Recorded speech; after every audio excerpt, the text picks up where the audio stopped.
एक समय की बात है। एक बहुत ही सुंदर और हरा भरा जंगल था। उस जंगल में तरह तरह के जानवर रहते थे। उसी जंगल में एक नन्हा हिरण रहता था।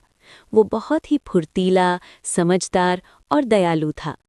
जंगल के सभी जानवर उसे पसंद करते थे।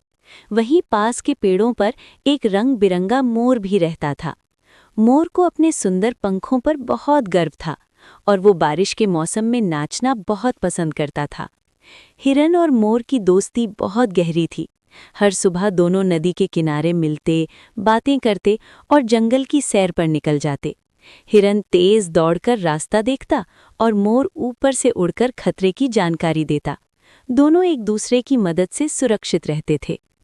एक साल जंगल में बहुत भयानक गर्मी पड़ गई। कई दिनों तक बारिश नहीं हुई।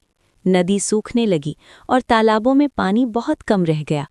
जंगल के जानवर परेशान हो गए। मोर को प्यास लगने लगी और उसके पंखों की चमक भी कम होने लगी। वो बहुत कमजोर महसूस करने लगा। एक दिन हिरण ने देखा कि मोर उदास बैठा है। हिरण ने चिंता से पूछा, मित्र मोर, तुम इतने दुखी क्यों हो?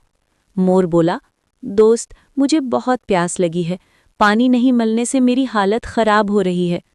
हिरण ने मोर को ढांढस बंधाया और कहा, घबराओ मत, मुझे जंगल के दूसरे छोर पर एक पुराना तालाब पता है।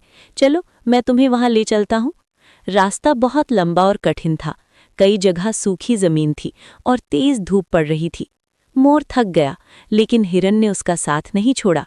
वो बार बार रुककर मोर को आराम करने देता और उसे हिम्मत देता रहा। आखिरकार दोनों उस तालाब तक पहुंच गए। वहां साफ और ठंडा पानी था। मोर ने पानी पीकर राहत महसूस की। उसकी आंखों में खुशी के आंसू आ गए। उसने हिरन को धन्यवाद दिया और कहा, आज तुमने मेरी जान बचाई है दोस्त। कुछ दिनों बाद आसमान में काले बादल छा गए और जोरदार बारिश होने लगी। पूरा जंगल फिर से हरा भरा हो गया। नदियां और तालाब पानी से भर गए। मोर बहुत खुश हुआ और उसने खुशी में अपने पंख फैलाकर नाचना शुरू कर दिया। मोर ने हिरन से कहा, आज मेरी खुशी का दिन है। तुमने मुश्किल समय में मेरा साथ दिया, अब मेरी खुशी में भी शामिल हो। हिरन और मोर दोनों बारिश में झूमते रहे। उनकी दोस्ती और भी मजबूत हो गई।